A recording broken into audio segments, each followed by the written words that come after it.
Hi there, I'm the Macabre, and I'm here to assist you today. Please like the video and subscribe to the channel before you watch it, since I know you use it to fall asleep. What time are you viewing right now, and where are you from? Relax and take a seat back. Since Jake came in, the shadows in our apartment have altered. They seem different, almost alive, and I can't get rid of the sense that I'm being watched. I never imagined that I would ever again be terrified of the dark, not since I was a child. It all started about 2 months ago. I had put up an ad looking for a roommate after my previous roommate moved in with her boyfriend. Rent in town was getting ridiculously expensive and couldn't afford the place. My bill Jake seemed normal enough when he responded to the ad, well arranged with a stable job in you and a quiet character, just what I was looking for. The first few weeks were normal. We would cross paths in the hallway, exchange greetings about work or the weather, and go about our lives as soon as most of the time, which was perfect. I had had enough unbearable roommates in college, and I was glad to have someone who stayed out of it. But then things started to change. At first, it was something subtle, so subtle that I hardly noticed it. A cup of coffee out of place here, a slightly ajar door there, nothing important, just little details that made me stop and think, I left this like that. I started waking up in the middle of the night more often.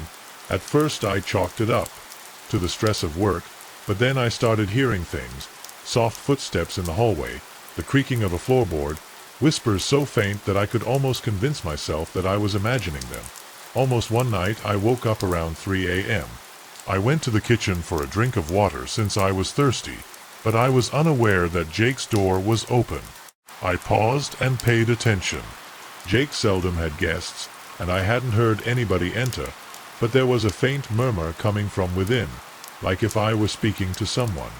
Much less at that hour. I leaned closer, trying to understand the words. The murmur stopped abruptly, replaced by a silence so utter that it made my ears ring. I held my breath suddenly, aware of how loud I was. My heart was beating in the stillness of the apartment. After a moment I heard movement inside the room, and I quickly retreated to the kitchen, completely forgetting my thirst. The next morning Jake was as always greeting me with a nod as he grabbed his thermos of coffee before leaving. I wanted to ask him about the night before, but something stopped me. Maybe he was just being paranoid. Maybe he was on a call or watching a video with headphones. There had to be a logical explanation. But the incidents kept piling up. I would come home and find things moving in the living room. Even though Jake insisted I hadn't been there, my favorite sweater disappeared from my closet, only to reappear a week later with a strange smell that I couldn't identify, and the whispers were now louder. I started spending more time outside the apartment, looking for excuses to stay late at work or go out to dinner with friends, anything to avoid being alone with Jake, and the growing sense of unease that permeated our shared space. But I couldn't help it forever. One Friday night, I arrived late after a few drinks with coworkers. The apartment was dark, and I assumed Jake was already asleep. I took off my shoes and headed for my room with the alcohol making my steps a little less firm than usual. As I passed by Jake's room, I noticed something strange. His door was wide open, but the room beyond was in total darkness. I couldn't see the glare of a phone or computer screen. Darkness. I stopped squinting to try to see inside. Jake knocked softly, without wanting to wake him up if he was asleep. There was no answer. I took a step closer, my hand reaching out towards the light switch.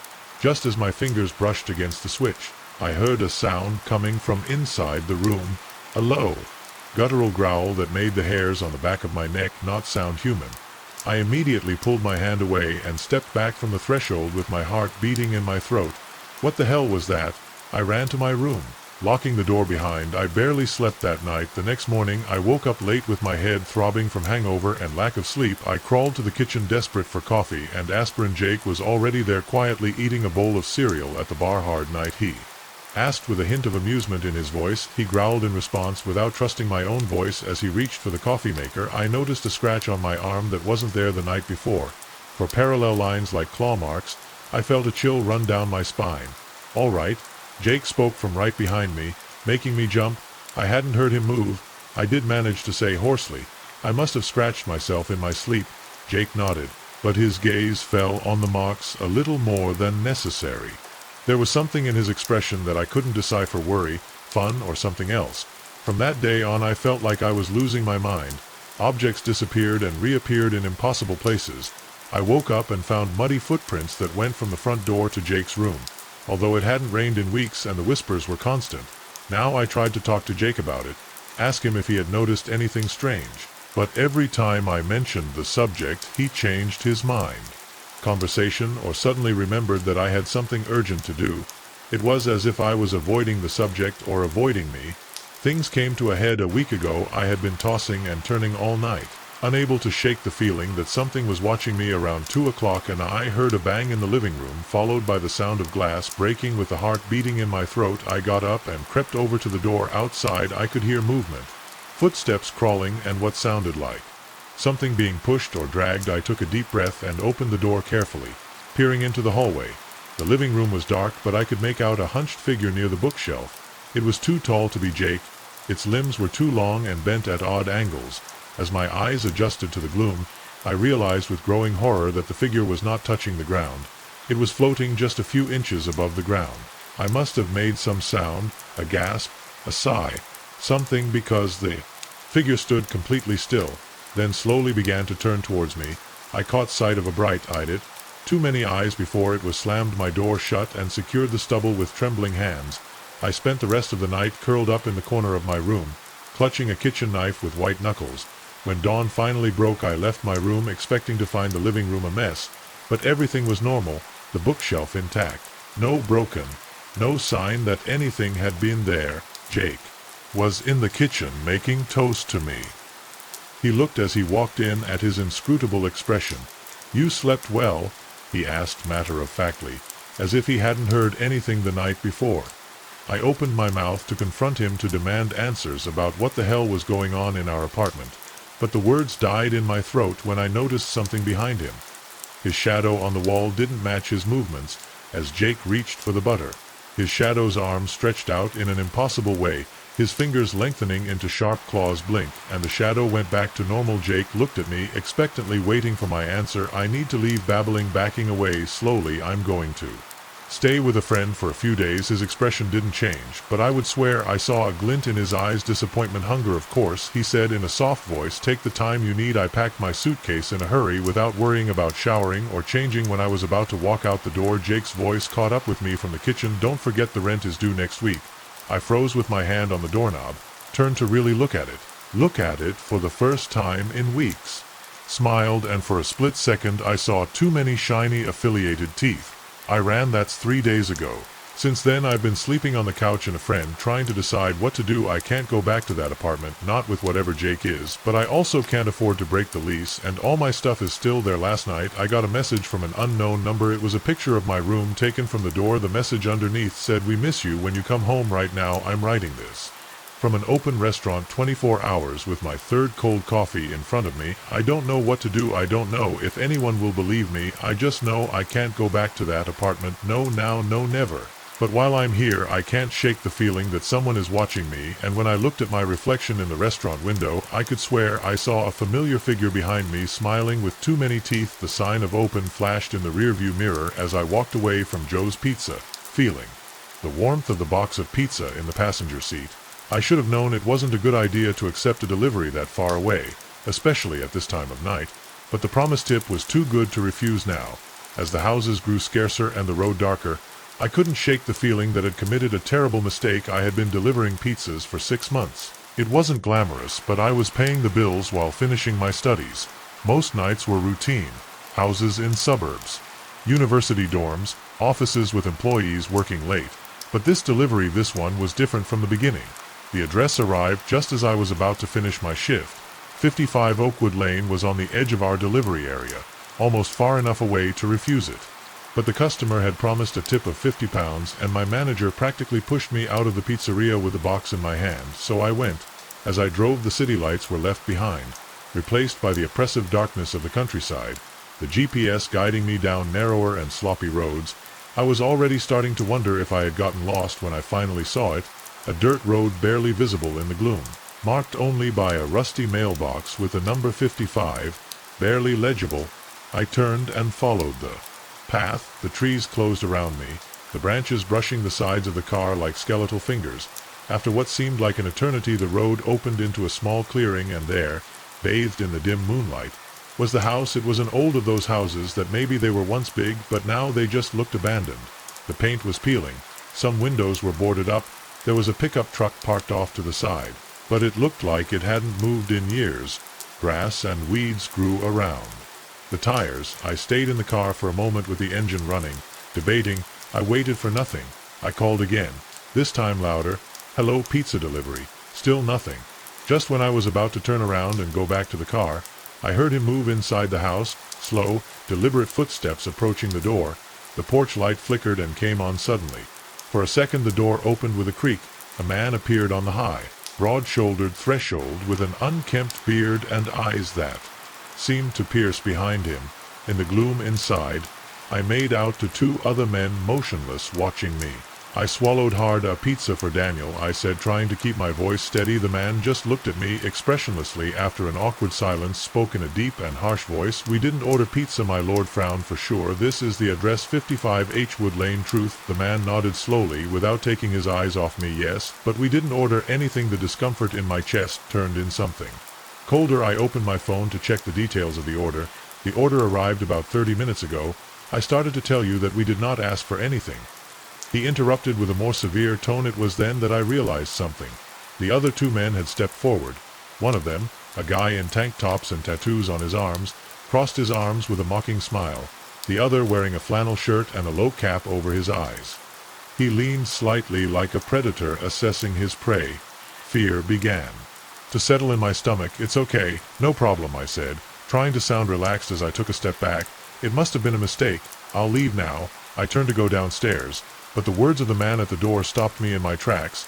What are you really doing here, boy? My blood froze. I turned my head slowly. Just delivering a pizza. The man stepped forward. Nobody delivers here, not at this time. The other two men also came over. The guy in the flannel cracked his knuckles. Maybe we should teach him not to get in where he's not called, he said in a low, dangerous voice. I backed up to the edge of the porch, my mind working at full speed. This is bad, very bad. I tried to stay calm. Listen, I feel the confusion. I don't want problems. I'll just leave. And it was then when I saw the fourth man. I hadn't noticed him before. He was at the base of the stairs, Delgado, older, and with a knife in his hand. I smiled past. Somewhere a shiver ran down my spine. I turned back towards the door, but the other three had already surrounded me. The leader bowed a little closer, his breath reeking of whiskey and cigarettes. So tell me, boy, who sent you? My mind was in total panic. I have to get out of here. Just as I was about to make a desperate move, the headlights of a car lit up the porch. We all turned our heads at the same time. An old station wagon stopped in the driveway. Mike came out. Another delivery man from the pizzeria with another box of pee in the hand stood still for a moment, staring at the scene on the porch with obvious confusion. A delivery for 55 Hwood Lane, said cautiously. The leader frowned and looked at me again. What the hell is this? I seized the moment. I told them it must have been a mistake. Two orders came to the same address. Mike had no idea what was going on. He moved forward with the pizza. Yes, sorry guys, the system has been weird lately. They want both at a discount. The leader exhaled sharply and laughed. Well, it looks like the guy was telling the truth. The tension on the porch dissipated a bit. The guy with the knife put it away. The others took a step back. The leader pulled out a wad of bills and threw me a dollar bill. Here for the kids. Also, Mike caught the money, clearly not knowing what the hell was going on now. Get out of here, the man said, his tone still with an edge of menace, and maybe they won't mention this little misunderstanding to anyone. I didn't need them to repeat it to me. I practically jumped off the porch, grabbing Mike by the arm and dragging him back to the demon cars.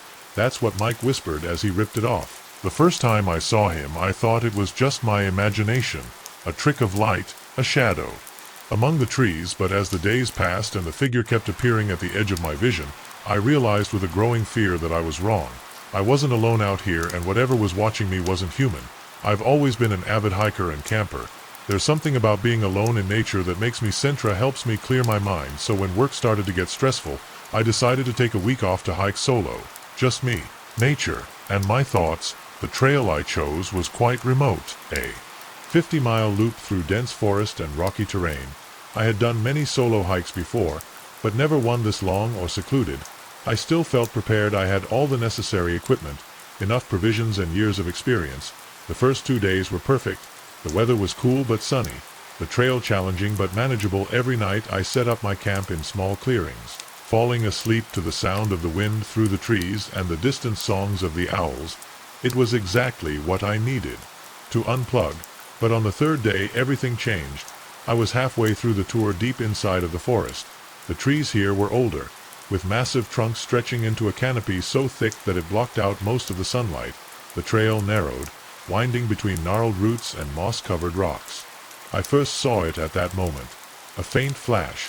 In fact, a shadowy person standing between two far-off trees, almost discernible in the darkness, blinking and disappearing.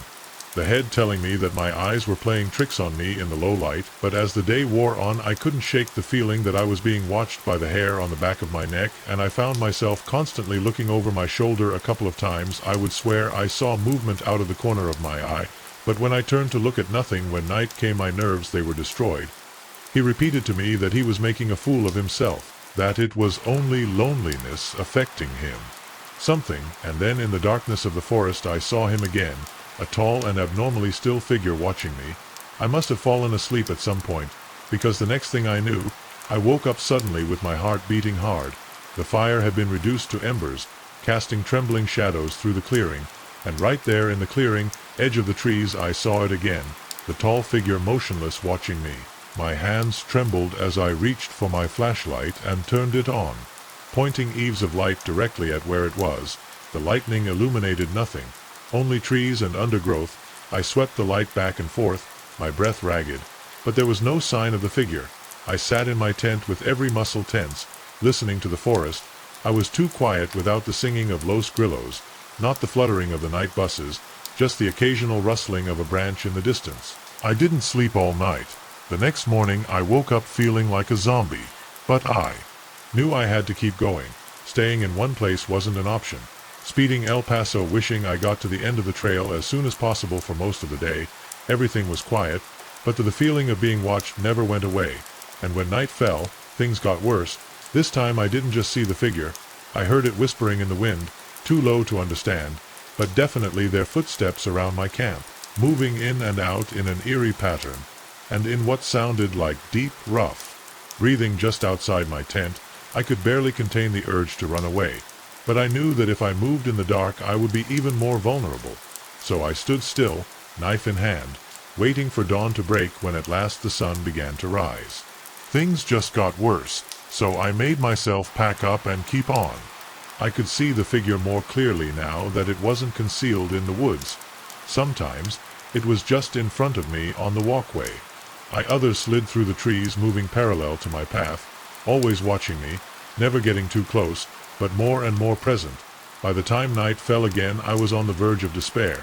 I couldn't stand another night there, so I kept walking in the darkness with my flashlight as my only protection from the blackness of the forest. It was then that everything fell apart. My flashlight started to flicker. The light turned weaker and weaker until finally it was completely extinguished. I stood, paralyzed on the path, surrounded by total darkness, and then I heard it deliberate slow footsteps, my heart hammering in my chest with a crazed pulse. I left the path and started running blindly through the trees. The branches scratched me, trying to trip me up, but I kept running without looking back. I could hear him moving behind me, not running alone, gliding silently, always close. I finally drifted against a tree, breath, legs trembling with exertion. The forest was completely silent, but then, above me, I heard a sound, a barely audible whisper, cloth brushing against bark, slowly with indescribable fear. I looked up. There, perched on a branch a few feet above my head, was the figure. I could finally see it clearly. Its body was twisted and its limbs elongated, bent at impossible angles as he clung to the tree. His skin was a mixture of pale flesh and something that looked like bark, but the worst was his face. Where the eyes should be, there were only empty sockets, and his mouth, a huge crack that stretched from ear to ear, full of teeth and regular as thorns, and worst of all, it was opening wider and wider until it almost split his head into two. I ran like never before in my life. I darted through the forest, not caring about direction, just wanting to escape. I could hear it moving behind me. Fast, agile, but it didn't get out of the forest. It didn't cross into the open road. When I finally saw lights in the distance, I ran to them with all I had left. Was a ranger station. Knocked on the door in desperation, barely able to breathe. The rangers found me. I've made a mess. Torn clothes, arms and legs covered in scratches and bruises, babbling incoherently about something that had been following me. They offered me water. They tried to calm me down. But when I tried to tell them what I had seen, Their expressions changed, not from disbelief, but from more, a kind of recognition, as if they had already heard stories like mine before. It's been 2 weeks since that night. I haven't hiked again. I don't sleep well sometimes when I'm lying in the dark. I think I hear whispers in the wind, and 2 nights ago when I looked out the window of my house I swore I saw a tall, thin silhouette standing among the trees at the back of the garden, waiting, watching me. I don't know what that thing was. I don't want to know. I just know I'll never camp again. Just the moment I realized we were going in the direction wrong, a chill ran down my spine that had nothing to do with the air conditioning in the taxi. I had taken this route home hundreds of times, but the streets unfolding before me were unfamiliar, and when the driver's eyes met mine in the rearview mirror with a calculating, cold expression, I knew with absolute certainty that this was not a simple mistake. It was Friday night. Nothing out of the ordinary. A few drinks with friends, maybe some dancing, and then a quick taxi ride to my apartment to collapse in bed. Nothing I wouldn't have done a million times before the bar was crowded, the music too loud, but the company was good, and the drinks flowed easily. By the time we decided to end the night, I was a little dizzy, but far from being too drunk. I just wanted to go home and sleep. My friends dispersed in different directions. Some headed to their nearby apartments. Others walked to the nearest metro station. Without wanting to wait, I opted for a taxi that was stopped on the sidewalk with its free sign illuminated on the roof. The driver nodded when I approached, unlocking the doors with a soft click. Slide me in. The taxi joined the traffic, sliding to across the city lit by neon lights. I leaned back in my seat, letting the movement of the car lull me to sleep. It wasn't until the familiar buildings disappeared and the streets became emptier than something in my subconscious screamed that something was wrong. Straighten me out, Army. Excuse me, I said, leaning over his eyes reflecting the flashing streetlights. Shortcut, he said in a monotone voice. I frowned. No, this isn't the correct route. Please return. He did not answer. The fear began to settle in my stomach like a stone. I said that from the return now. This time his gaze in the rearview mirror lasted a second longer than necessary. We almost arrived. Respond. My heart began to beat harder. We arrived where I asked, my voice just a whisper. The taxi continued to move further away from any area I recognized. My fingers searched desperately. My phone, no signal. I swallowed hard. Keep calm. Listen, I can pay you double if you take me home right now. I don't want any problems. I just want to get out. Nothing. His hand clenched around the steering wheel. The city was completely gone now. The streetlights had become more sporadic. Buildings gave way to abandoned warehouses and factories. I clung to the handle of the door, my breathing quickening. I tried to open it. Locked. Let me out, I said, this time with more urgency. The driver let out a low, harsh laugh. He can't get out now. Terror exploded in my chest. What do I do? What do I do? Then the taxi stopped. He hadn't reached any destination. He just stopped on a dark street between 2 industrial buildings. The engine was still running. My hand closed tightly around the phone. Don't try to run, he said in a calm voice. It won't be funny if you run. The sound of its door opening made adrenaline shoot through my body. I didn't lunge forward, hit the lock button on the doors, and slide off the driver before he could reach me. I reached out and stepped on the gas with all my might. The taxi shot off, the engine roaring as it shook under my inexperienced control. The driver yelled something, but his voice was lost in the roar of the engine and the deafening beat of my heart. The wheels skidded as I turned the steering wheel awkwardly, my body pushed aside by force. I didn't know where I was going. I just knew I had to get away from it. The buildings were blurring by as I held on to the steering wheel, panting, and then I saw something. Headlights of another car coming in my direction. I headed towards them, honking desperately. The vehicle, an old sedan, stopped abruptly. A man got out, his silhouette illuminated by the headlights. Help, I screamed, barely managing to brake before crashing into him. The man rushed to my side. What the hell is going on? The words were run over. The taxi driver took me to another place. Tried to turn his head looking for the taxi, but there was no one there. The driver had disappeared. Only the taxi was still on, its door open, wide open. The tires squealed in the distance. He was gone. The man helped me out of the car, called the police. When they arrived, they checked the taxi and confirmed that it was registered in the name of a legitimate company. But the driver's name did not match any of the employees. It was an imposter. Someone who had infiltrated the taxi network, waiting for an unsuspecting person to get into his car. The authorities searched for him for weeks. They never found him. But I did, or at least I think so. One night months later, while waiting at a traffic light, I saw a taxi in the opposite lane. The driver turned his head slowly. Our eyes met. His face briefly lit up with laughter before the taxi turned the corner and vanished. Ever since, I never take taxis again, always checking the license plate and the name of the driver. I made the same mistake when I realized we were heading in the wrong direction, and it sent a chill down my spine. Not because of the air conditioning in the taxi, but because I knew the route home well. I had driven it hundreds of times, and I had driven the streets home hundreds of times. They were unfamiliar to me, stretched out in front of me. I realized this was more than a mistake when I caught a glimpse of the driver's icy, calculating eyes staring at me in the rear-view mirror. After a few beers with friends, maybe some dancing, and a taxi trip home before falling into bed, the evening started out like any other Friday night. I sat down in the back seat, opened the door, and gave him instructions.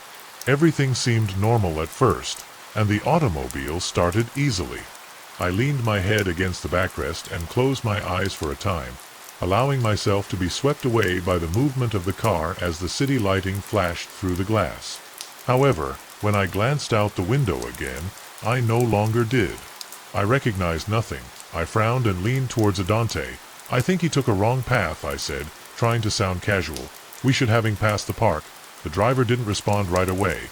After a moment his gaze met mine in the rearview mirror. "Shortcut," he growled. His tone was dry, emotionless. A chill crept down the back of my neck. I looked out the window again. The buildings looked older, more industrial. There were no neon lights or familiar signs. Just closed warehouses and dark alleys. "This isn't right." I took a deep breath and tried keep calm. "I could get off here if you don't mind," I said, pulling out my phone. "Just tell me how much it's unanswered." I checked my phone with no signal. A panic knot formed in my stomach. My hand slid to the door handle. I tried to open it, locked. "Hey, could you stop?" I said, my firmest voice. Now the driver didn't answer. He just kept managing. His expression in the mirror was inscrutable, a terrifying void in his "oh God." Something was really wrong. My heart started pounding. "Stop the car," I screamed, hitting the back of his seat. Nothing. He just kept driving through the city, disappearing behind us. The taxi finally stopped in a narrow alley.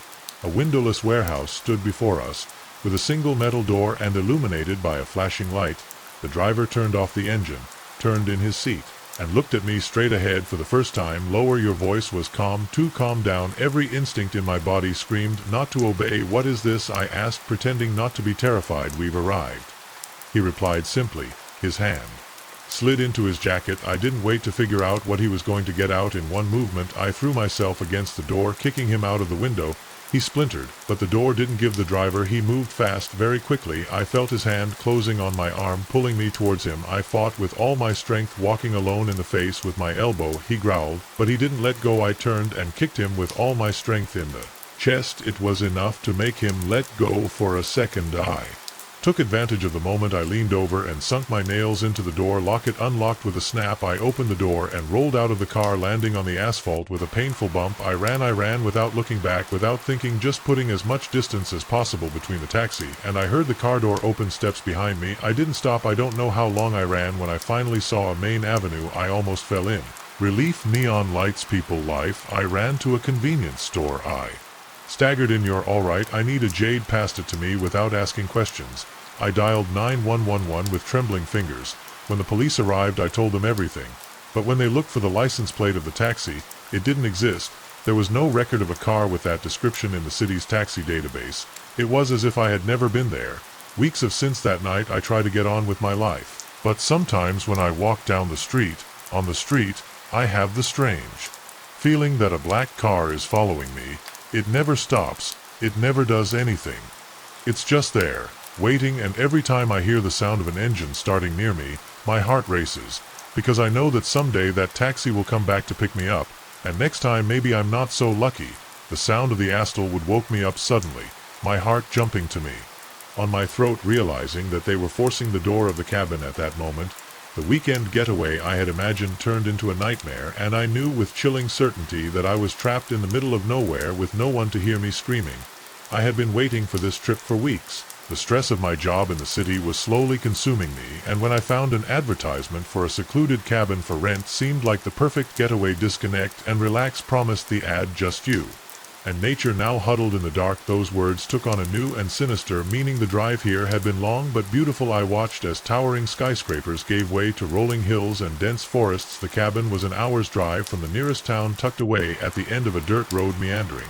When I arrived, I felt the tension in my shoulders begin to fade. The cabin was everything I had hoped for. rustic but charming, with a large porch and windows that offered a breathtaking view of the trees and mountains. The owner, an elderly and dour man named Bill, received me to give me the keys and give me a quick tour. "The cell phone signal is intermittent around here," he warned as he left. "But the landline phone works if you need it to enjoy your stay." With a farewell gesture disappeared, leaving me alone with the whisper of the wind between the trees and the promise of peace and tranquility. The first day was idyllic. I walked along the paths, read on the porch, and watched as the sunset painted the sky in orange and pink tones at nightfall. I lit a fire in the old stone fireplace and settled in, with a glass of wine, feeling more relaxed than I'd been in months. It wasn't until the second night when things started to feel strange. I was washing the dishes after dinner when I saw a fleeting movement outside the kitchen window. For a second I swore I'd seen a figure gliding through the trees at the edge of the clearing. I peeked out, peering into the darkness, but saw nothing. Only shadows and stillness. I tried to shake off the restlessness by telling myself that it was probably just a deer or some other forest animal, but I couldn't shake the knot of anxiety in my stomach before I went to sleep. I double-checked the locks on doors and windows. Sleep it wasn't easy. Every creak of the old cabin, every rustle of leaves outside, kept me on edge, plunged me into a light, choppy sleep, and then sometime in the early morning I heard it, the unmistakable sound of on the porch. My eyes burst open, my heart pounding. I stood motionless, pricking up my ears, footsteps slow, deliberate, moving from one end of the porch to the other, then silence. I held my breath, praying that it was all in my imagination, but then another sound, the soft creak of a floorboard. This time just outside. The panic took over my bedroom door. I reached out to my phone on the bedside table just to remember, with a sinking in my stomach, that I had no signal. The landline phone was in the living room. I'd have to walk past whoever was outside to reach it. Slide. It wasn't a weapon, but it was better than nothing. With my heart hammering in my chest, I slowly approached the door. Just as I reached for the doorknob, a new sound chilled my blood, the metallic screech of a lockpick picking the lock. I backed, my mind working at full speed. The bedroom window might sneak me out there. I ran to it and forged with the latch. I was probably from years of lack of use. I pushed harder, feeling the old wood start to give way, and then the rumble, a deafening creak, and the dry knock of the front door yielding. Heavy footsteps entered the cabin. I drummed with the window, not caring about the noise. Finally, with a groan of the wood, it slid open. I was halfway when the door of my room burst inwards. A dark silhouette was silhouetted on the threshold, illuminated by the faint glow of the living room lamp. In the split second before falling down the window, I saw a flash of cold eyes behind a mask. I hit the ground hard, the impact leaving me breathless, but fear is a great motivator. I jumped to my feet and ran, not caring in which direction. I just needed to get away from the cabin. The forest was a well of shadows, the trees menacing silhouettes in the darkness. The branches scratched my face and arms as I stumbled through the undergrowth behind me. The sound of the chase, hurried footsteps, heavy breaths. I ran until my lungs burned, until my legs threatened to concede. But I kept going, driven by terror. I had no idea where I was going, no plan beyond fleeing. Eventually I couldn't take it anymore. Collapsing or sneaking into my bones, I was barefoot, dressed only in a t-shirt and shorts. If I didn't find help or shelter soon, hypothermia, it would be a real problem. When the first light of dawn tinted the sky, I made a decision. I couldn't stay there. I had to move, try to find my way back to the road. Slowly, with effort, I stood up, and he chose a direction, hoping it would take me to the exit of the forest. Each shadow seemed to hide a danger. More than once I stopped, convinced that I heard footsteps, only to realize that it was my paranoia playing tricks on me. The sun was high when I finally tripped over a dirt road. Cried with relief, I walked down it, praying that it would take me to civilization. After a kilometer, I heard the most beautiful sound in the world. An engine. An old truck appeared at La Cava, and at that moment I knew that maybe, just maybe, I had survived. The key felt heavy in my hand as I stood in front of the front door, his peeling paint, a testament to years of neglect. I never expected to inherit a house, much less one with such a gloomy presence. But there I was, about to cross the threshold of my great-uncle's old farmhouse, having no idea that I was also entering a nightmare that would haunt me for years. I had only seen my great-uncle Harold a few times in family gatherings when I was a child. It was always the quiet one who stayed in the corners with a glass of whiskey in his hand and a penetrating look. When I found out that he had died and that he had left me his property, I was surprised. I didn't even know that he had a farm, and much less why I had left it to myself. But hey, a free house is a free house. I wasn't struggling to pay the rent in the city, drowning in student debt and stuck in a dead-end job. This seemed like a golden opportunity to start over. So pack if I quit my job and set off for the village where Harold had spent his last years. The trip lasted almost the whole day. The skyscrapers, they gave way to rolling hills and vast crop fields. By the time I took the narrow dirt road that led to the property, the sun was already setting, casting long shadows over the neglected fields. The house, well, to say it needed fixing would be an understatement. 2 floors of faded white wood, a sloping porch, and dust-covered windows. But it was mine, and that was what mattered. I took a deep breath and inserted the key in the lock. It turned with a groan as if the house itself was protesting my arrival. I pushed the door open with a creak, revealing a dark and dusty interior. Home sweet home. You murmur of flowers, the furniture covered with dusty sheets, the air smelled of old wood, damp, and a slight touch of something else, something stale. I spent the night exploring, opening doors and checking rooms full of junk and memories forgotten. However, I could see potential in the house.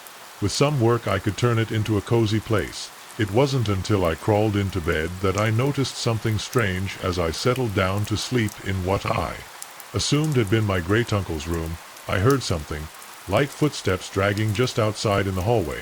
They stopped in front of my door with my breath. Silence passed. Several seconds later the footsteps continued to move away. I sat up with my heart beating against my ribs. I listened carefully, but the house was completely calm.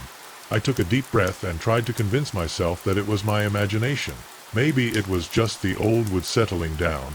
But deep down, something inside me told me that I was not alone. Son, in that house. The next few days were a mixture of cleaning, unpacking, and trying to ignore the growing feeling that something was wrong. The neighbors I spoke to were kind, but there was a wariness in his eyes when he mentioned Harold's farm, especially Mrs. Hendricks, an older woman who lived down the road. It's good to see someone living in that house again, he said when he came to bring me a jar of homemade hell, Ada. His gaze swept to the upper windows. It's been empty for a long time. Time since what? I asked. She pressed her lips and took a moment to answer. There was an incident 30 years ago. Your great-uncle's family, his wife, his 2 children disappeared, vanished one night and were never heard from again. A chill ran down my spine. They disappeared, as no one knows. There was an investigation, sure, but they never found anything. Harold was suspected at first, but there was no evidence against him. Stayed in that house. Only after that the townspeople barely left the village. Well, we learned to keep our distance. Some say the house is laughing nervously. Seriously, Mrs. Hendricks didn't smile. Maybe all I know is that over the years people have said that they heard things, voices, footsteps, shadows moving in the windows, when Harold was away. I'm not saying that believe in ghosts, but just be careful. That night while I was trying to sleep, I couldn't get his words out of my head. The days passed, and the feeling that something was watching me in the house grew stronger.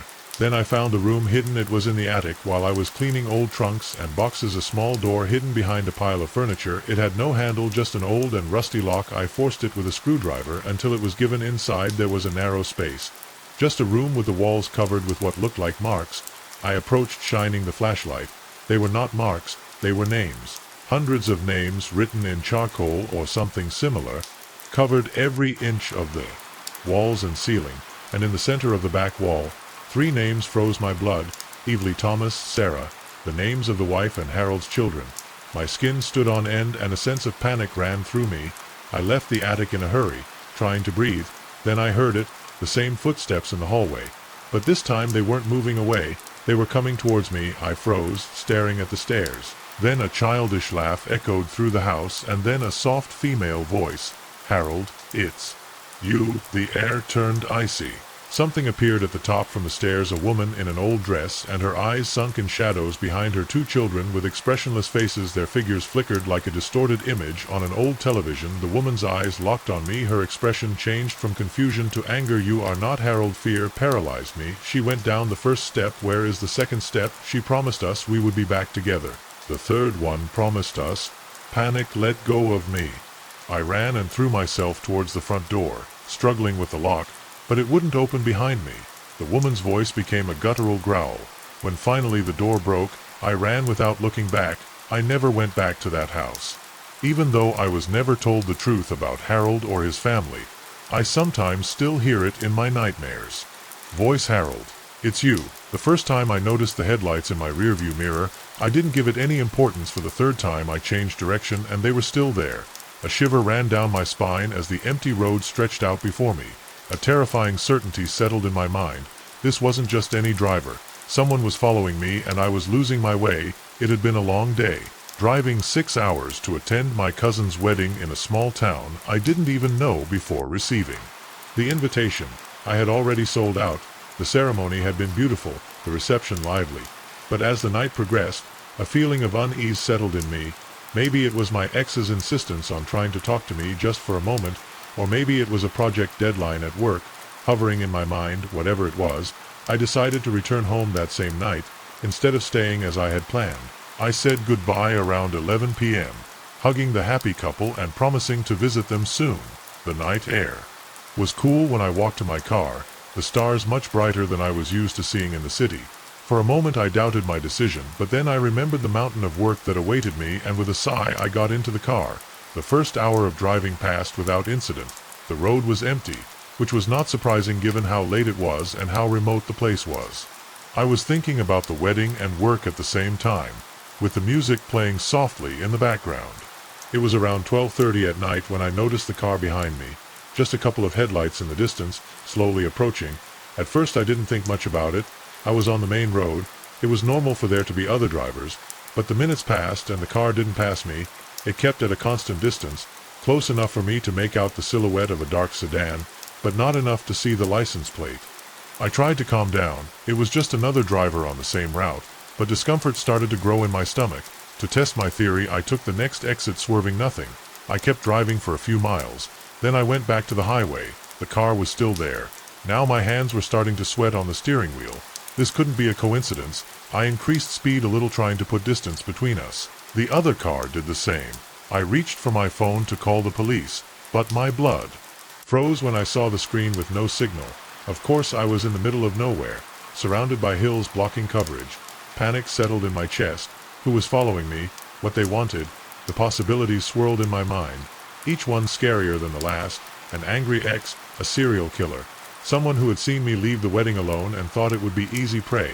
Focus on my breathing. I needed to think clearly. I had to find a safe place, a place with people, but in the early morning. On a country road, my options were limited. I remembered passing a truck stop 24 hours about 30 kilometers ago. If I managed to get there, press the accelerator, the speedometer went up 70, 80, 90 kilometers per h. The headlights behind me seemed to shrink and a glimmer of hope lit up in my chest. But then the other car accelerated too. No matter how fast it was, it always stayed the same distance. It was like a nightmare where you run but you can never escape. Now I was driving dangerously, cornering too fast, constantly checking my rearview mirror. The road in front of me became a blur. My knuckles were white from so much squeezing the steering wheel, and my own breathing was it mixed with the roar of the engine. And then the car behind me flashed the lights once, twice, 3 times. It was a message. They wanted me to know that this was no fluke. This was a game and I was the prey. Terror strangled my throat. This wasn't just someone taking the same route. I was being hunted. I tried to remember everything I'd heard about situations like this. Keep driving. Don't stop. Find an area with people, but there in the middle of an empty road, those rules seemed impossible to follow. When I looked in the mirror again, the car was closer, much closer. I could make out the driver's silhouette, a dark outline behind the steering wheel. Suddenly the taillights flash again, and then, to my horror, the first impact shook me forward, the seat belt digging into my chest. The second almost took me off the road. I struggled to keep control of the car, the tires screaming as I turned sharply. In the midst of the chaos, a memory surfaced. An old friend of my father's had gone through something similar and managed to escape with a risky maneuver. Without thinking too much about it, I braked dry. The effect, it was immediate and terrifying. The car behind me, clearly without waiting for the maneuver, swerved violently to avoid hitting the tires. Skidding, the vehicle staggered and then went off the road completely. I didn't wait to see what was going on. I stepped on the accelerator and I kept going. My heart was pounding my chest so hard that it hurt for eternal minutes. I constantly checked my mirrors, waiting for them to come back, but the road behind me remained dark and empty. I finally saw lights in the distance, the whereabouts of trucks. I diverted Gonzalez on duty. Some truck drivers looked at me alarmed when I came in, babbling about being chased. The cashier, an older woman with a kind face, took a single look at my expression and called the police immediately. The officers arrived 20 minutes later, took my statement and went to search the highway where the incident had occurred. They found skid mark signs that a car had left the road, but they didn't find any vehicle or driver. In the days that followed, investigators gave me a chilling theory. I had been the victim of a road game, a twisted pastime of some sick individuals who enjoy terrorizing lonely drivers, and many times it ends in tragedy.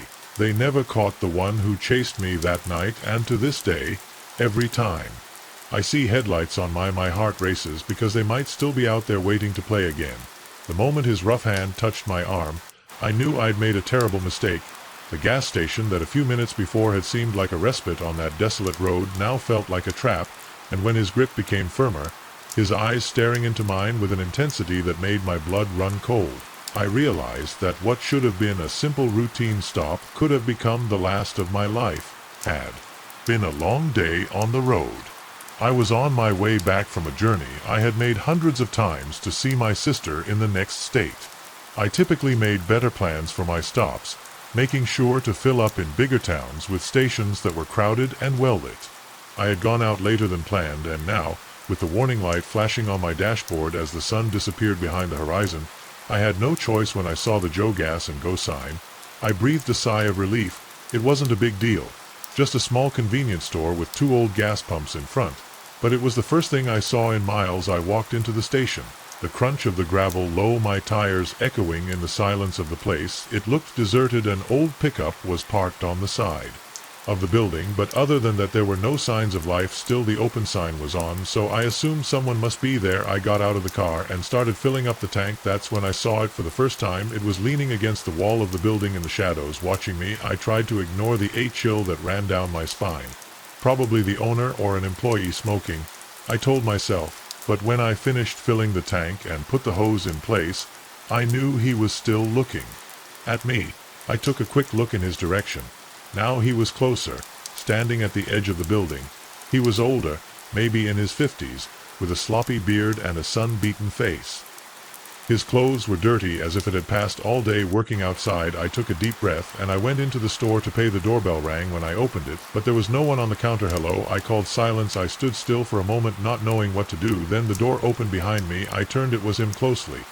He was even more intimidating, tall, broad-shouldered, and with huge hands like they could break nuts with just squeeze them. You need help with something? He asked in a rough voice. I swallowed hard. Hey, yes, I just want to pay for the gas. There's someone attending here. He moved slowly behind the counter without taking his eyes off me. That would be me. It's 32:50. My hands were shaking a little as I took the money out of my wallet. When I handed him the bills, his fingers brushed mine and stayed there a moment longer than necessary. I shuddered. You're far from home, he said as he counted the change. What brings you around here? I tried to smile and keep my tone relaxed. I'm just passing through, coming home after visiting my family. Nodded slowly with a strange expression in his eyes. Long way ahead. You should be careful. There are bad people on these roads at night. The knot in my stomach tightened. Thanks for the tip. I'll be fine. I turned around to get out, but his next words made me stop and dry. Sure of that. I turned slowly. I was smiling now, but it wasn't a friendly smile. It was the smile of a predator. What do you mean? I asked in my voice, barely above a whisper. He came out from behind the counter, walking towards me with a calculated slowness that terrified me more than I would have if I had run. I mean, a pretty girl like you alone in the middle of nowhere. Anything could happen. Maybe you should stay a while. I can keep you company. A step back, my hand looking for the door handle. No thanks. Seriously. I must go. His smile widened, revealing yellowish teeth. Ah, come on, don't be like that. I'm just trying to be nice. I slammed the door open and staggered out. I ran to my car, my fingers shaking for the keys in my pocket behind of me. His heavy footsteps were approaching. Just as I got to the door, his hand closed on my arm, making me spin. Hey, he growled with all the false kindness gone. I'm talking to you. I tried to get away, but his grip was iron. Let go, I said, my voice breaking with fear. I'm going to scream. River with a dry and hoarse sound ahead. There's no one for miles to hear you. Panic consumed me. I looked desperately at and then I saw them headlights in the distance, a car fast approaching.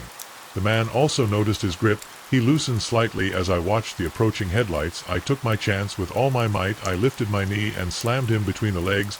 He let out a strangled growl and folded over himself. I broke free. I ran to my car and closed the door with one blow, securing the locks. My hands were shaking so much that I could barely put the key in the ignition. The engine roared and I put them in reverse, screaming against the gravel. I didn't wait to see what was happening. I stepped on the accelerator and drove out of the gas station without daring to look in my rearview mirror. I didn't stop until I reached the next state at a well-lit and crowded truck stop, where I sat in my car with my hands shaking at the steering wheel, trying to process what had happened. I considered calling the police, but what would I say to a man at a gas station who had grabbed my arm and said disturbing things? I had no witnesses or proof, but I wondered how many women had not been as fortunate. Since that night, I never stopped at a lonely gas station again. I plan my trips meticulously, making sure I only stop at crowded places, and when I drive at night and see a lonely gas station glowing in the distance, I think of that man still there, waiting for the next victim. Never I'll know what his intentions really were that night, but if anything, I was lucky and will never take that risk again. The moment I saw the figure in the back seat, I knew my life would never be the same again. One second I was driving home after another monotonous night shift, and the next I was stuck in a moving vehicle with a stranger who had appeared out of nowhere as the street lamps flickered, casting haunting shadows on his face. I realized that the real nightmare wasn't the fatigue of the job, it was what awaited me on the way home. I had been working almost 2 years working the night shift at the local factory. It wasn't a glamorous job, but it paid the bills and allowed me to avoid the new 9 to 5 routine. Most nights it didn't bother me. There was a certain peace in the quiet hours when the rest of the world slept, but lately something felt different. It all started about a month ago. I was leaving work, crossing the almost empty parking lot in the direction of my car. The factory is on the outskirts of town, surrounded by deserted fields and patches of unkempt forest. While I was rummaging through my pockets for my keys, I felt that the hairs on the back of my neck bristled. The feeling of that someone was watching me, that unmistakable primitive instinct. I turned sharply, expecting to see a coworker trying to scare me. Nothing. Only the distant glow of the factory lights and the vast darkness beyond. I shook my head, blamed on too much caffeine and too little sleep, but the feeling persisted night after night. Every time I left work, I couldn't shake the impression that something was watching me.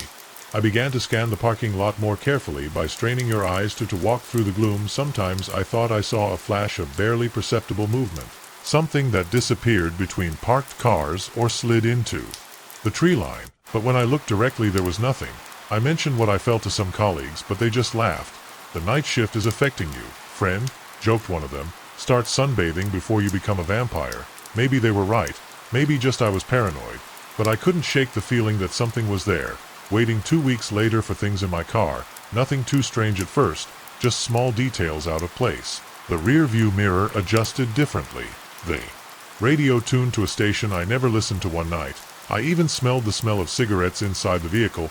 I don't smoke and no one else was getting into my car. Double checked the insurances. I even changed the locks. It didn't help. The signs of intrusion continued more and more bold. One night I found mud footprints on the carpet on the passenger side. Again, someone had left a bitten chocolate bar on the cup holder. It wasn't my mark. The feeling of losing my mind grew. I considered quitting my job, but I couldn't afford that luxury. So I endured the growing anxiety, and then it came the night that changed everything. That shift had been especially exhausting. Several failures in the machinery forced us to work overtime, and when I finally clocked out, the sky was already beginning to clear with the first traces of dawn. I was exhausted. My eyes burned with fatigue as I crossed the parking lot. The feeling of being watched became more intense than ever. My hands trembled slightly as I took out the keys and opened the door of the before I got in. I looked around one last time. Nothing. The parking lot was empty. I sighed and started the engine. The way home, it was lonely.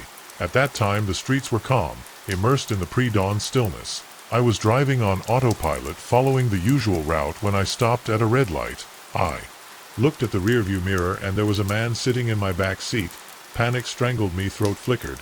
Hoping it was an illusion caused by fatigue. Number was still there, a stranger inside my car. I had no idea how he had gotten in. I didn't remember hearing the door open. He was just there. He was a middle-aged man with thinning hair and a forgettable face. His clothes were simple, a gray sweater, dark pants. It could have been anyone. Except he shouldn't be there.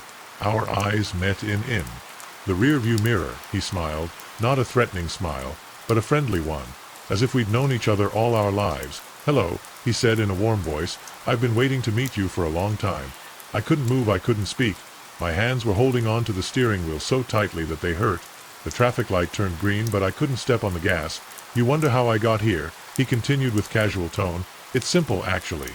I've always been here, watching you, waiting for you. Only you weren't ready to see me until now." The horn of a car behind me took me out of the trance. Stepping on the accelerator with Tisa, I moved forward, not knowing where to go. My mind was at full speed. What that meant, I had always been here. It was him, the presence I had felt in the last few weeks. "What do you want?" I managed to ask, my voice just a whisper. His smile widened to love. "I don't want nothing, just watching you. Humans are so fascinating. You go on with your lives, not realizing what's really out there." My stomach churned. "What are you?" Your expression became almost funny. "I'm many things, a traveler, an observer. Some would call me a ghost, others a demon, some worse, but labels are so limiting." Don't believe my pulse was rumbling in my ears. My car was still running, but I just knew I couldn't stop. "Why?" I leaned slightly forward and the air turned icy. "Why didn't you always know something was watching you? You always felt like there was something else, and now you finally see. It will see you soon." I blinked and he disappeared. The back seat was empty, but the cold lingered, the strange smell, and in the rearview mirror for an instant I believed seeing a pair of eyes glowing in the dark. Since that night I don't drive anymore alone, because even though my car is empty, I know I'm not alone. The flickering fluorescent light cast a sickly glow over the empty office. The shadows in the corners seemed to move on their own, writhing with a life of their own. I should have known that staying late, it wasn't a good idea, but I never imagined that my dedication to work it would lead me to a nightmare. When the janitor's footsteps echoed in the hallway closer and closer, I knew with a chill that I was caught in a game of hunt and prey, and I was the prey. It all started like a normal night. I am an analyst at a large financial firm, a job that requires long hours and infinite patience. I had been promised a possible promotion if I managed to complete an important project before the end, so when all my companions packed up their things and went home at 6 p.m., I stayed. The building felt different at night. During the day there was a constant bustle, phones ringing, conversations, the clicking of keyboards. But at night the silence became oppressive. Only the hum of computers remained, and the occasional distant echo of the nightly cleaning. Was a perfect environment to work in without distractions until I heard the footsteps were slow, deliberate. They stopped right outside the office. Before continuing, I froze, my fingers suspended over the keyboard. Most likely it was a security guard making his rounds, but something about the way he moved made my skin crawl. It wasn't the firm step of someone on patrol. It was more cautious. I was about to ignore him when I heard a knock on the door. I jumped in my seat, my heart pounding in my chest. "Hello," I knocked, trying to keep my voice steady. The door opened slowly. On the threshold a man appeared in faded blue overalls. He was often frowning and his hair was graying. "Oh, let's relax," he remarked, seemingly taken aback to see me. I didn't know anyone was still here. He nodded and said, "I need something. I'll be right back. I just need to check the wiring here." I looked at the screen and nodded, but something wasn't quite right. He went to the corner of the office and knelt down next to an electrical socket, and I caught a glimpse of him. He was only standing there, seeming to examine something, but his hands weren't really moving.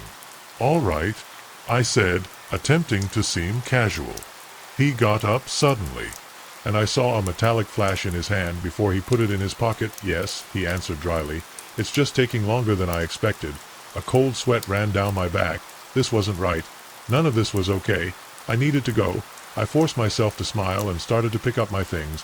"Well, I think it's about time for me to go. It's getting late." He moved quickly, blocking the not so fast out. He said in a low, threatening voice, "We're not done yet." My stomach sank. "What do you mean?" He took his hand out of his pocket. He was holding a knife.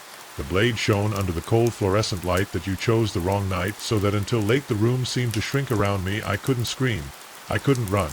There was no one around to hear me. Look," I said in a trembling voice, "you don't have to do this. I won't tell anyone that you were here alone. Just let me go." He smiled. "That's what the others told me." My blood froze. The others had happened before. My mind worked frantically, looking for a way out. My eyes swept around the room until they stopped on my desk lamp. It was heavy, big enough to hurt. I had no choice as he stepped forward. I threw the lamp with both hands and threw it against his arm. The blow was loud, he grunted in pain, and the knife fell to the floor. I didn't wait, I ran to the door. I went out into the hallway and threw myself towards the stairs. The footsteps behind me were furious rapids. I jumped the steps 2 by 2, feeling the air burn my lungs. I reached the lobby and saw the security guard sitting at his desk, flipping through a magazine. Help! I screamed, running towards him. I called the police. The janitor came out of the stairs a second later. But when he saw the guard, he stopped in his tracks. We looked at each other in a tense moment of silence. Then, without saying a word, he turned on his heels and fled down the stairs. The police arrived in a matter of minutes, but it was too late. He was gone. In the following days, he had left me. I learned that several people had disappeared in the area in the last few years. They were all working late. They were all last seen in lonely offices. Exactly like me, the detectives believed that my attacker was connected to those cases, but they were never able to catch him. I still have nightmares about that night, with his crooked smile, with the reflection of the knife under the light. I didn't go back to work until late. After that, I moved out of city.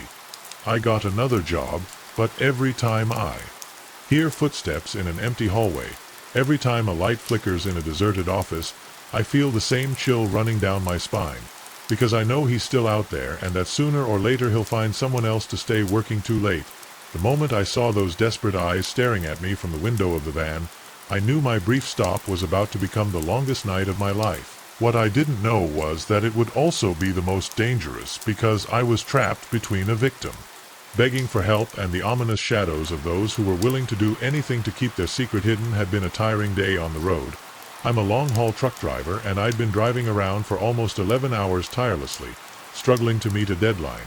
The sun had long since set, and the road stretched out before me like an endless ribbon of black asphalt, barely interrupted by the occasional headlights from other vehicles. The kind of tiredness you feel in your bones was already starting to settle in my body. I knew I needed to stop, both for regulations and for my own safety. When I saw the sign announcing a rest area miles away, I decided it was the perfect time for a break. The place was like any other I'd visited over the years. A small parking lot, a couple of vending machines, and a few toilets that, judging by their appearance, were best avoided if I had another option. At that time, the place was almost deserted. There were only a couple of trucks parked on the far corner, probably with their drivers sleeping in the cab, and a dark van parked closer to the main building. I didn't think much of it at first. I turned off the engine and stretched out on the seat, enjoying myself silence after so many hours of road noise. Then I saw it, a movement inside the van. At first I thought someone was just settling into their seat, but then something pressed a hand against the rear window, and then a face, a woman in her 30s, pale with a face twitching with fear, looked me straight in the eyes, moved her lips trying to say something. I couldn't hear her, but what I did see in her expression left my stomach frozen, panicked, and then, in a sudden jerk, disappeared from the window. I witnessed someone drag her into the van. Fear transformed into adrenaline. What the hell had I just seen? Before I could process it, the front doors of the vehicle opened. Two men came out. One was tall and delgado in a worn-out leather jacket, the other shorter and sturdier. He wore a cap that obscured part of his face. They looked normal to the naked eye, but his body language said something else. They looked tense, alert. They looked around cautiously, as if they were making sure no one had seen them. I tilted my head and crouched in my seat, trying not to draw attention to themselves. I watched them through the side mirror.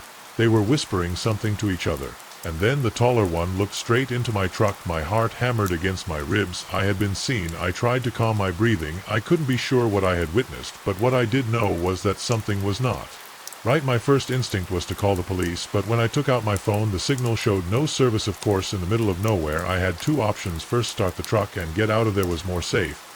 And the woman, second, trying to find out more and help her. The dangerous thing about the latter was that if they really had her kidnapped, that meant they wouldn't stop at anything.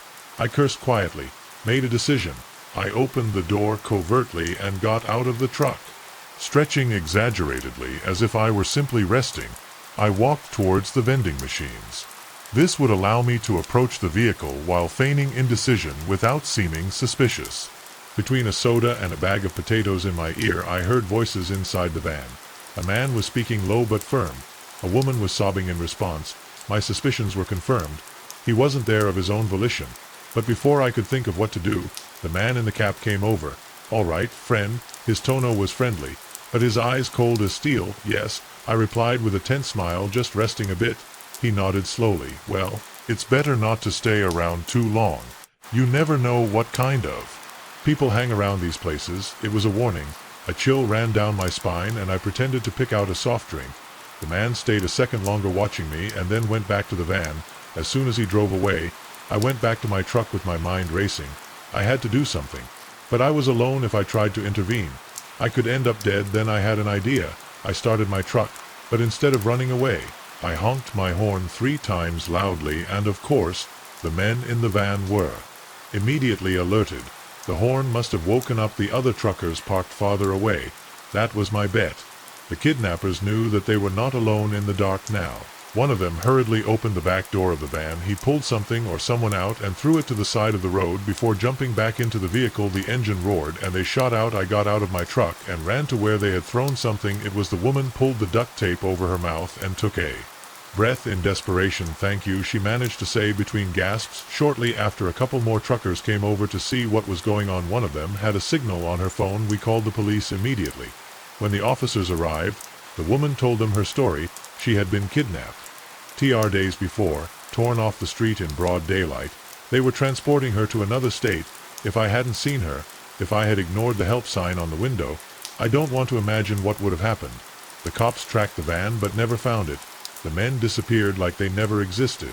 But the woman was safe that night. As I stood in the rest area waiting for the paperwork to finish with the officers, I thought about how close I came to doing nothing. It would have been the easy thing to do, the safe thing to do, but not the right thing to do. Since then, I pay more attention. I look more closely, because you never know when someone's only chance to survive might be, and sometimes the only difference between being a silent witness and a hero is the courage to act. The first time I saw it, I thought it was just my imagination, a trick of light, a shadow among the trees. However, as the days went by and the image continued to loom in the corner of my eye, I became more afraid that I was mistaken. I was not alone in this forest, and I would see it. Who was watching me wasn't human. I've always been passionate about hiking and camping. There's something about being alone in nature that helps me clear my mind, to find some peace in the chaos of everyday life. So when work started to get unbearably stressful, I decided to take a week for a solo backpacking trip. Just me, nature, and my thoughts. The trail, the one I chose, was remote, a 50-mile loop through dense forest and rocky terrain. I had done many solo hikes before, but never one this long or in such an isolated area. I still felt prepared. I had the right equipment, enough provisions, and years of experience behind me. The first 2 days were perfect. The weather was cool but sunny. The trail challenging but manageable. Every night I camped in small clearings. Falling asleep to the sound of the wind through the trees and the distant hooting of the owls was exactly what I needed. Until the third day, I was about halfway through the woods. Deep in the woods, here the trees were ancient, their thick trunks rising into a canopy so dense that it barely let in the sunlight. The trail narrowed, winding through gnarled roots and mossy rocks. It was then that I saw him for the first time. Barely a flash in the trees, a dark figure standing in the distance, blinking, and was no longer there. I shook my head, telling myself that it had only been a play of shadows. However, as the day went on, I began to feel more and more watched, with a nagging tingle in the back of my neck and a primal sense that sometimes warned me that something was following me. Persuaded that I would see someone behind me, I glanced over my shoulder, but nothing was there. When I reached a rocky outlook and made the decision to stop, my anxiety escalated to panic. I took a seat on a rock, took out a granola bar, and took in the view. A sea of trees waving in the afternoon's golden light spanned the valley in front of me. Then, far down the trail at the edge of the forest, I saw him again. He was tall, abnormally tall.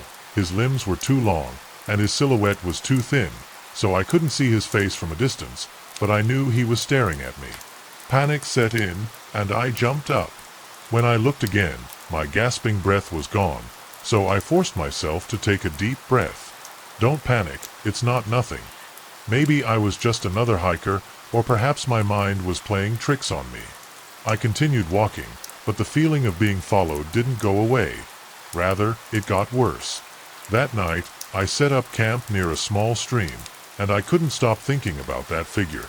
When the sun went down and the forest was shrouded in shadows, I sat by the fire trying to convince myself that it was all in my head. Then I heard it, a whisper in the wind, no words, just a low murmur, as if something or someone was imitating the sound of the wind through the leaves. My skin stood on end. I grabbed my flashlight and pointed it into the darkness beyond the camp. Nothing. The fire crackled beside me, casting dancing shadows on the trees, and then, just out of reach of the light, something moved. I stepped back, my hand holding on to the knife on my belt. There was nothing there, but I knew. I felt his presence. I wasn't alone that night. I slept with the knife under my pillow and the flashlight in my hand. The sleep was light, punctuated by rustling branches and soft footsteps around my tent. When dawn finally came, my gear quickly and re-ud the hike. I no longer cared about the scenic route or enjoying the solitude. I just wanted to get out of the woods. As I made my way down the trail, I saw it several more times, always in the distance, always just far enough away to make me doubt, but it was getting closer and closer. The panic prompted me to walk faster, almost tripping over roots and rocks in my rush to get away. When the sun started to set again, I knew I would have to spend another night in the woods, but I couldn't. Not with that following me. I made a desperate decision. I kept walking in the dark, I mowing along the path, my flashlight illuminating only a few meters in front of me. Every noise in the forest made me. I turned my head, expecting to see that grotesque figure emerging from the trees, and then the flashlight flickered. The light weakened and finally went out. The forest was plunged into total darkness. The silence was absolute. My breathing was the only sound. And then right behind me, a rustling of leaves, an inhuman whisper. I didn't wait to see what it was. I ran blindly, feeling the branches, scratched the skin, the roots catching my feet. I listened to the footsteps following me, not hurriedly, not clumsy, of the liberated, calculated, almost as if that knew that sooner or later I would fall. My lungs burned, my legs trembled with exhaustion, and then I saw a light, a flash among the trees. With the last of my strength, I ran towards it. I left the forest abruptly, stumbling on the gravel of a parking lot, a sign lit by lanterns, Visitor Center National Park. I collapsed when I saw a park ranger come out of the building, looking at me in surprise. "You're okay?" he asked. Getting closer, I couldn't speak. I just turned my head, pointing to the forest. But when I looked where I had been, there was nothing, just dark and silent trees. I never knew what it was that followed me on that trail. I never knew it was that impossible figure that was watching me among the trees. But since then, I never did the trail alone again, and sometimes when I drive near a forest at night, I can't help but look through the trees in case that's still there, waiting for the moment when I saw the shadowy figure in the photograph. A chill ran down my spine. It wasn't there, even though I was certain of it when I snapped the picture. I couldn't ignore the reality as I gripped the Polaroid in my shaking hands. Something impossibly near was showing up on my camera with every subsequent picture. I've always enjoyed taking pictures, but not as a career. The instantaneity of witnessing the picture form before your eyes is intriguing, which is why I adored Polaroid cameras. So when I found an old Polaroid at a garage sale, I couldn't resist. The woman selling it seemed too eager to get rid of it. "It was my late husband's," she said with a sad look. "I can't stand it." I tried to insist on paying her something, but she flatly refused as I walked away. Her voice caught up with me with one last warning. "Be careful what you capture." I let out a nervous laugh. I thought it was just I should have listened to her. During the first few days, the camera stayed on my desk. It wasn't until the weekend that I decided to try it. It was a sunny afternoon. I thought the light would be perfect to take some test photos. I went to the park near my apartment. The first photo I took was of an old oak tree. I liked how the sun filtered through its gnarled branches. The mechanical sound of the camera was comforting. I waited for the image to develop. When it appeared completely, I froze there on the edge of the frame. There was a dark figure. It was blurry, indistinct, but it looked like a person standing behind the tree. Looked at the spot where I had taken the photo. There was no one there. The park was almost empty. Maybe it was just a strange shadow or a defect in the camera. I became convinced that it was nothing, and I took another photo, this time of a flower bed. The same process, waiting, watching as the image was developed, and again there was the figure closer. This time I could vaguely make out the shape from a head, some shoulders. My pulse quickened. This couldn't be a coincidence. I looked around, but there was no one around. Only shadows, only trees. I took a third photo, an empty park bench. The image slowly appeared. The figure was there again.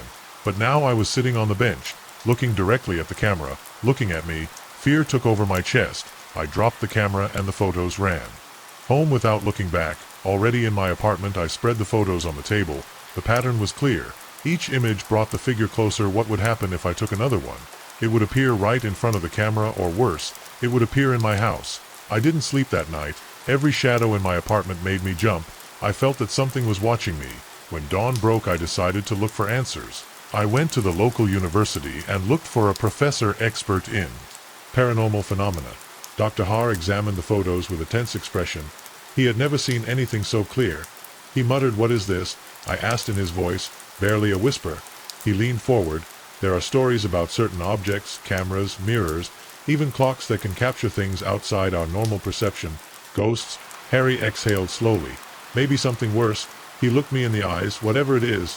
He is aware of a shiver ran down my spine. "What do I do?" Harris slid the photos towards me. "Don't use that camera again, and if it's too late." He didn't respond, but his look told me everything that night. The impulse was too strong. I pulled the camera out again, just one more photo to see if I was really in danger. I pointed at the living room, clicked, the flash lit up the room, the Polaroid slid trembling. I waited for the image to reveal itself, and then I saw it.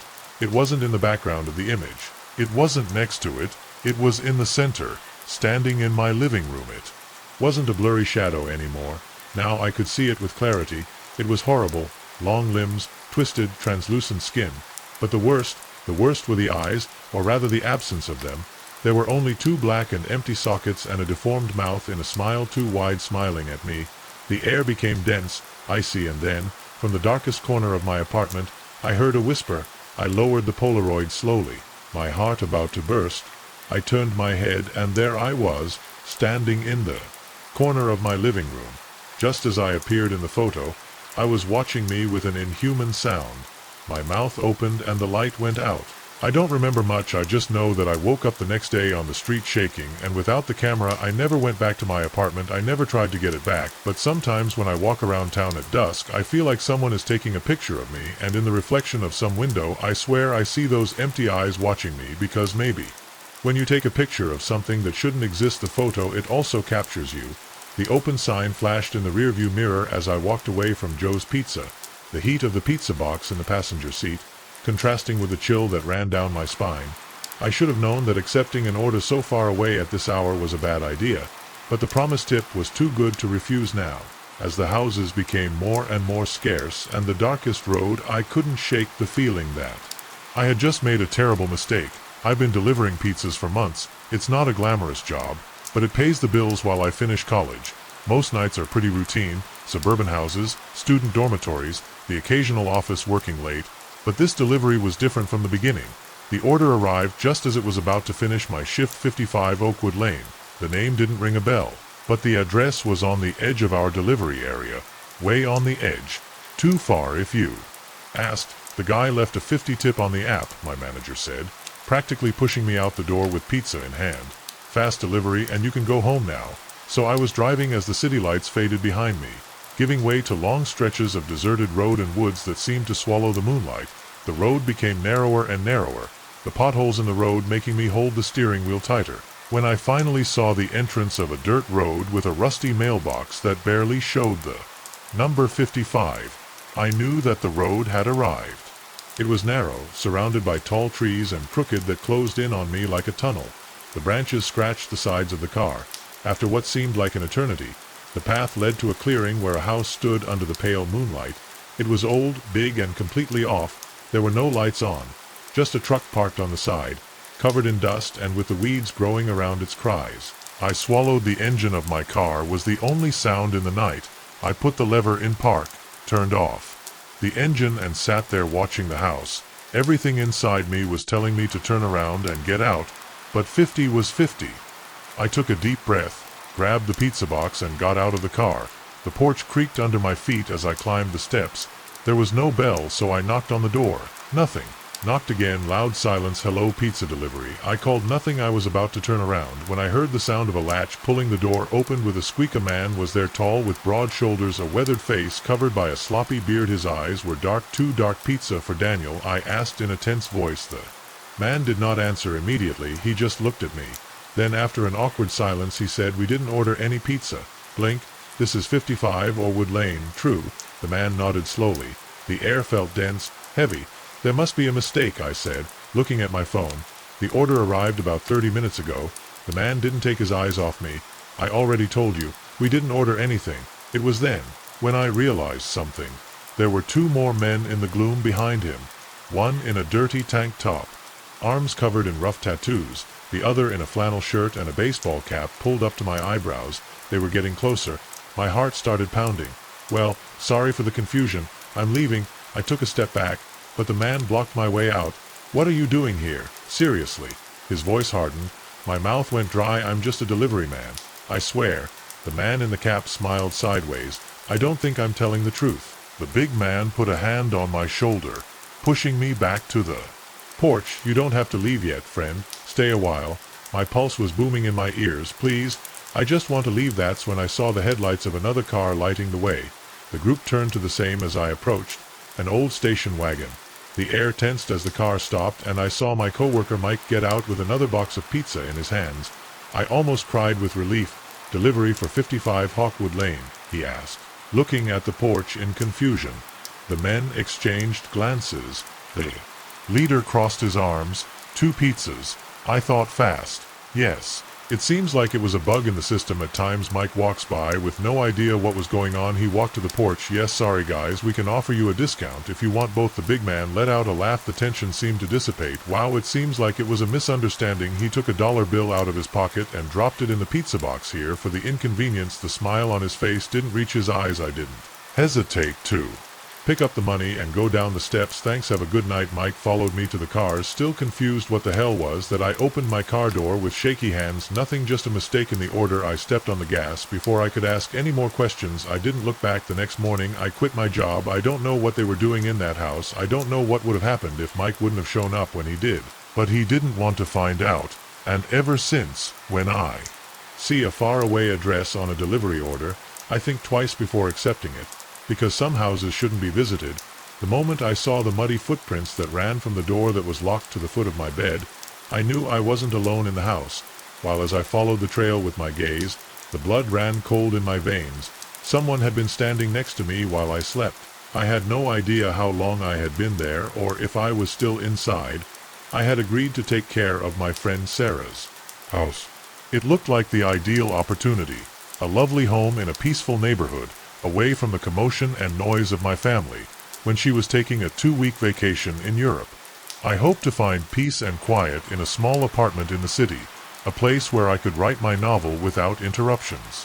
However, as I looked at those muddy footprints, I realized that I had invited something far more sinister than writer's block into my temporary haven. The first few days were perfect. I got into a comfortable routine, got up early to write, took breaks to tend to Sarah's lush garden, and ended the day with a glass of wine on the back porch while watching the sunset. The house was old and full of character, with creaking wood floors and antique lamps at night, making the usual settlement noises, but nothing unusual. However, on the 4th night, I noticed something strange. I went to bed early, exhausted, and after a productive day of writing in the middle of the night, I woke up suddenly, wondering why the silence was absolute. Everything seemed to be in order when I woke up to check the home. The windows and doors were shut, but even when I went back to sleep, the sense that something was off persisted the next morning. I found a book I had left in the home, which further unsettled me. Coffee table was now on the shelf. I frowned, trying to remember if I had moved it before bed. I didn't remember, but I had been so tired that maybe I did it without thinking. I convinced myself it was my imagination until other things started to change. A cup would appear in the sink, when I would swear I had put it in the dishwasher. The cushions on the sofa were arranged, so one night I went downstairs and found the TV on a static channel. I tried to rationalize.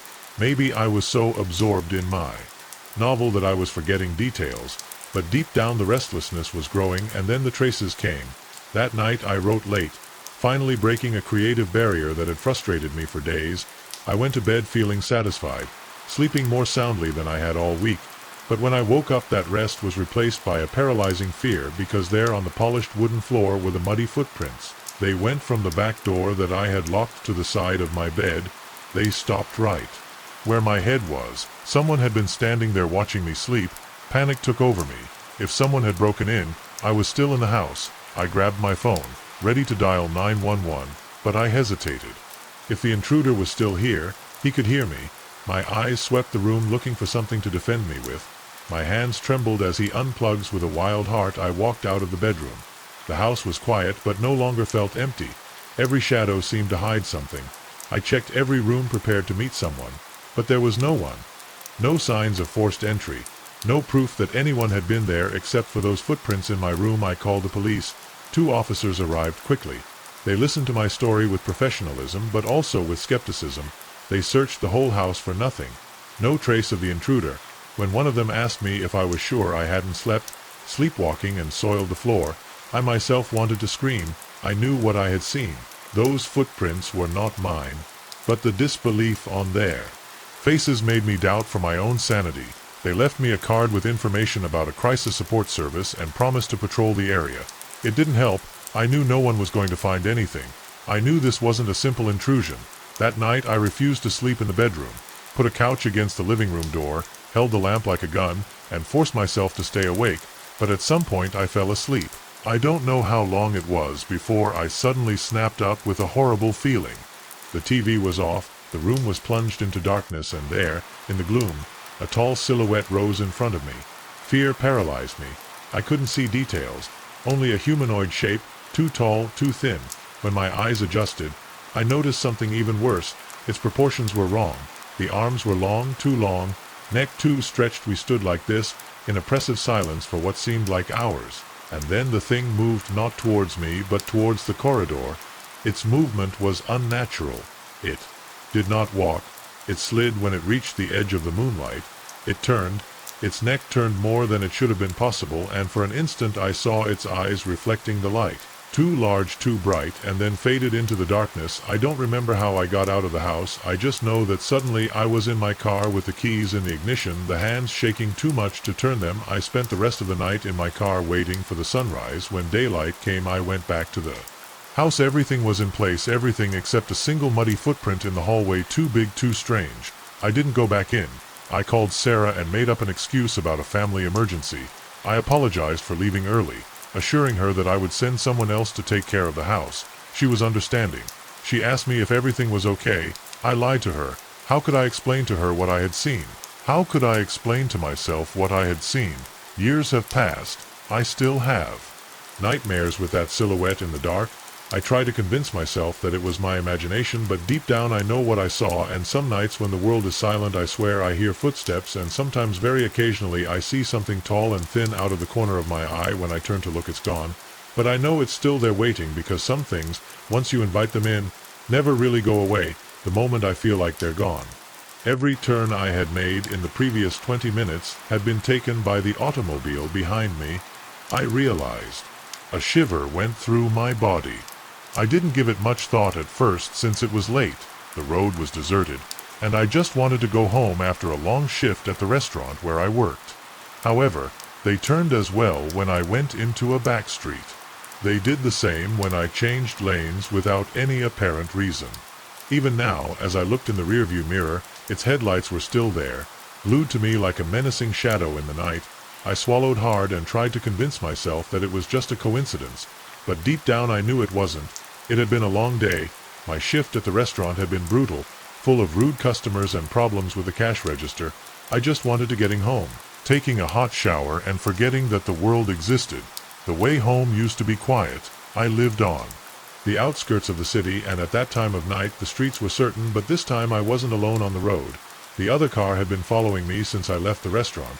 At first I didn't notice it, but when I took a shortcut that no one else would use to that time and the car followed it, my heart started pounding to prove my theory. I took an unnecessary turn. They turned too. They sped up a bit. They sped up too. There was no one following me anymore. My hands were sweating on the steering wheel. I had to do something, but I couldn't go straight to my house. If I did, they would be right outside my door. They would know where I lived. I thought about calling the police, but when I checked my phone, the screen was showing something that made me feel even worse. No signal. I had no idea why there was always good coverage on that road, but now it was like I was completely isolated. The car behind me came closer, too close. I knew I had to act fast. If I got caught on an empty street, no one could help me. My mind was going 1,000 miles an hour. If I managed to get to a gas station or somewhere with people would be safe, but the car accelerated even more. The lights of his vehicle illuminated my rearview mirror C&D for a second, and then I felt a strong impact on the back of my car. My vehicle shook the tires, squealed on the asphalt while trying to regain control. They were pushing me, trying to get me out of the way. My thoughts turned into pure survival instinct. Yes, they were taking me off the road. I was finished. I had to lose them. I saw a detour to the right, and I turned sharply without using the crossing signal. The car was slow to react, and that gave me a small advantage. I stepped on the accelerator with all my strength. The road was dark, narrow, lined with tall trees that seemed to close in on me. My only hope was that the car following me did not know the area well. But when I checked the rearview mirror, there they were again. Their headlights shone like predatory eyes in the dark. They weren't playing anymore. They were coming for me. My mind was desperately looking for a way out. Then I saw it, an old bridge ahead. If I took the dirt road to the left, just before the bridge, I could hide in the woods. I waited until the last second and turned sharply left, turning off my lights at the same time. My car skidded on the gravel, but I managed to maintain control and went into the forest, stopped behind a group of dense trees and turned off the engine, holding my breath. Seconds later, the other car passed by at full speed over the bridge. My chest was rising and falling quickly. It had worked, but I couldn't celebrate. I still didn't know if they would come back. I didn't know if they were looking for me. I had to wait for the silence of the forest. It was oppressive. I could only hear my own breathing. And then, from a distance, I heard the sound of an engine slowing down. My blood froze. The car was coming back. My fingers gripped the steering wheel tightly. I saw the headlights illuminating the road. Ahead they were looking for me. I leaned my head against the seat, trying not to make noise. The seconds lengthened like hours as I watched the lights move slowly, scanning the area, and then the car stopped right at the entrance of the dirt road where I had put the engine roaring in the stillness of the night. They were waiting for me. I couldn't stay there. If they found my car, everything would be over. I had to make a decision. I took my phone that still had no signal and my bag, and I slipped out of the car in complete silence. I went into the forest, hiding between the trees for my hiding place. I saw how the doors of the other car opened. Two silhouettes came down. I couldn't see their faces, but one of them was holding something in his hand. Something sharp. I didn't wait any longer. I ran. I don't know how long I was fleeing among the trees. I only know that eventually I saw lights in the distance, a gas station with my heart hammering in my chest. I left the forest and ran towards the building. I entered. It was astounding that they couldn't find anyone, the car, the people, or even my own car. It was as if everything had vanished the night I didn't sleep. When I tried to explain what had happened to my mother when she came to pick me up, I couldn't find the right words. The police officers were kind, but their expressions betrayed their disbelief. One of them even implied that I might have dreamed it all up, but I knew the truth wasn't that. Someone had followed me. Someone had attempted to pull me off the road, and, worst of all, someone had stolen my car. To this day, on the darkest nights when I'm driving alone, I occasionally see a couple of headlights in the rearview mirror still waiting for me, and I wonder if it will be them again. The moment I heard the child's voice on the other end of the line, I knew this wasn't just a prank call. "Help me," she said, her voice interrupted by static. She appeared in the dimly lit living room, holding the phone up to my ear. My spine tingled, and then I became further terrified to see that the call was coming from within the home. My mother insisted that something about maturity, responsibility, and all that nonsense would look good on my college application, even though I had better things to do on a Friday night than babysit at the age of 17. It was around 10 p.m. when I became stuck in the big, quiet Anderson home, and the only sound I could hear was the refrigerator. When the power went out 1 second, I was watching a meaningless reality show. The next, I was in absolute darkness. I fumbled for my phone and turned on the flashlight. I went to the kitchen, remembering that the Andersons had candles stored in a drawer. I was lighting the third candle when the house phone rang. I looked at the screen. Incoming call. Landline. Was weird. I thought it would be the Andersons calling to check slide, and trembling, "Don't let it find us." A knot of fear formed in my stomach. "Tommy?" I asked, feeling my voice come out louder than I intended. "You?" More static, and then silence. The call cut off. I looked at the phone screen. The call was coming from inside the house. The air became thick around me. My first thought was that Tommy was playing a joke, but when I went upstairs and got to his room, the bed was empty. Sarah's was empty. So was the room. It was dark and quiet except for the faint rustle of the wind against the window. I looked around for any sign of the children, but there was nothing. Then I heard something. A few footsteps in the hallway. My heart pounding as I slowly approached the door.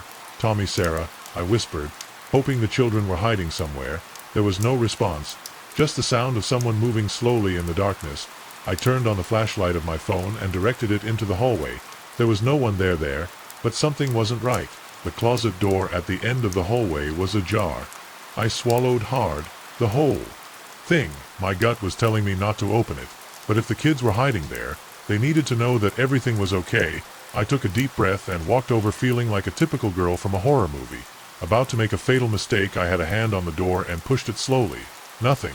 The closet was empty. But as I turned to go back to the room, I heard the laughter of a child coming from downstairs. I felt a chill on the back of my neck.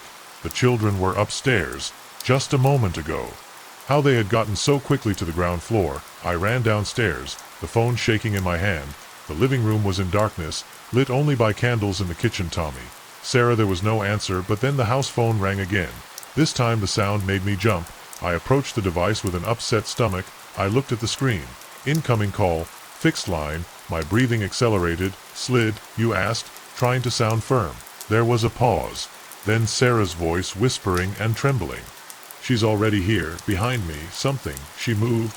I felt a presence, a cold breath against my neck, and before I could turn, the lights went out completely. My breath got caught in my throat. The air felt dense, cold, like the room was breathing with me. The phone was still in my hand, but the line was dead. Only absolute silence filled the house, and then from the darkness I heard the sound of footsteps. They were not the light footsteps of a child. They were slow, heavy, crawling across the wooden floor. I felt something move behind me.